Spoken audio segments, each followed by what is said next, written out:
A propósito de lo que dijo el presidente de Colombia, Gustavo Petro, sobre la caída del muro de Berlín. Después de una gran noche neoliberal, le llamamos nosotros, neoconservadora, le dicen otros, el derribo del muro de Berlín trajo una oleada neoconservadora, una destrucción del movimiento obrero a escala mundial. Donde creo que pretende reescribir la historia, le vamos a responder, pero no lo voy a hacer con mis propias palabras. Lo haré con palabras del Nobel de Escritura Gabriel García Márquez, que fueron escritas en el libro de viaje por los países socialistas por allá en 1957, cuando realizó un viaje de 90 días por los países que componían los países socialistas en ese tiempo, como la Alemania Federal Oriental, Hungría e incluso fue hasta la Unión Soviética, específicamente hasta Rusia. Y le contestaré a Petro con un podcast hecho por la gran historiadora colombiana Diana Uribe, hace como unos 3 años, sobre la caída del muro de Berlín. En primer lugar, Gabriel García Márquez, en el capítulo titulado Como Berlín es un disparate del libro de viaje por los países socialistas, dijo lo siguiente: se ha calculado que si estalla una guerra en Berlín durará 20 minutos, pero si no estalla dentro de 50, 100 años, cuando uno de los dos sistemas haya prevalecido sobre el otro, los dos Berlines serán una sola ciudad. Es decir, García Márquez llamaba en ese momento a Berlín como un disparate, porque no entendía cómo en un lado vivían mejor que en el otro, y también preveía desde 1957 que el muro de Berlín algún día caería, aunque valga la pena decir, cuando García Márquez visitó los países socialistas, el muro de hormigón no existía. Este muro fue construido después, pero en ese momento ya habían barricadas y era prohibido cruzar la frontera. Habían alambradas y habían delimitaciones y guardias que por supuesto asesinaban a la gente que se osara atravesar la frontera entre los dos Berlines. El muro fue construido obviamente en el año 1961. Ahora bien, Diana Uribe cuenta en un podcast lo siguiente. Para la hora en que entraría en vigencia la nota, la famosa nota que no encontraba Schabowski, que era la que daba las instrucciones de cómo flexibilizar de una manera organizada lo que iba a pasar, ya todo el mundo había pasado al otro lado, ya había caído la RDA, ya se había desplomado la historia esa noche. Sí, entonces, una serie de errores y de sucesos impredecibles en una de las sociedades más controladas y planificadas del mundo hace que todo esto ocurra de una manera totalmente indiscriminada, sin ninguna forma de control, porque se salió de las manos de todo el mundo. Se salió de madre y el guardia de frontera es el que termina tomando la decisión que acabará con la Guerra Fría. O sea, en últimas, la instancia de poder es este man que dice: pasen, ya no más.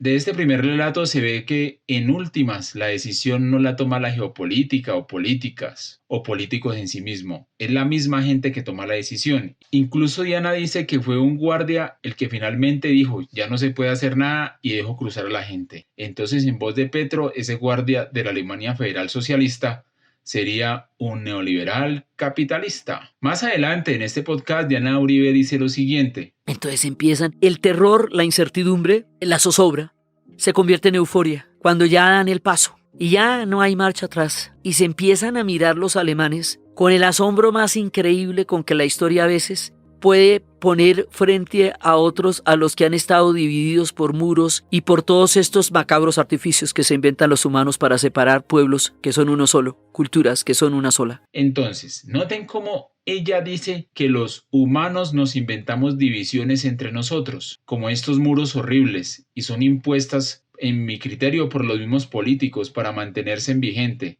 como creo que Petro nos quiere tener en Colombia, divididos, porque seguramente le conviene. Y para terminar, ella dice lo siguiente, con respecto a la gente que murió por un artificio, que fue este muro de Berlín. Que es un museo al aire libre, es una torre, es un mirador.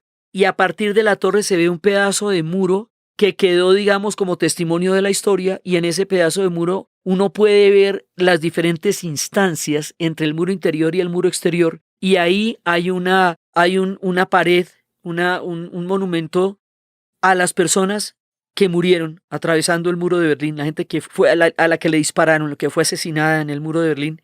Por lo más doloroso de eso, de tantos jóvenes que murieron, es que hay gente que muere en 1989, o sea, meses antes, digamos, 3, 4 meses antes, cuando ya estaba toda la revolución de terciopelo, les alcanzaron a disparar y mueren 3 meses antes personas de 20 años que unos meses después ya tendrían el derecho a una vida diferente. Ahora, después de haber visto de esto y escuchado todo esto y comparar lo que dijo nuestro presidente, háganse una pregunta. ¿Qué tal si el muro hubiera continuado vigente? ¿A qué corriente política en ese momento favorecería? Yo creería que si el muro hubiera continuado vigente, favorecería obviamente no a la comunista o socialista, sino a la capitalista, porque sería la demostración del fracaso de ese sistema socialista y comunista, como se ha demostrado en países como Corea del Norte, donde ha muerto gente de hambre porque no tienen que comer, porque simplemente el régimen no les da de comer, no les da los alimentos suficientes. Como murieron cientos de personas en la pandemia del COVID-19, que ha sido documentado, donde el culpable fue ese régimen comunista y socialista, que también mata, igual que en la Alemania socialista, a las personas que quieran escaparse de su país. Entonces, no sé cuál es el objetivo del presidente Petro de decir semejantes sandeces con respecto a la historia. Si está probado, demostrado, escrito, estudiado que ese muro hizo mucho daño a la sociedad.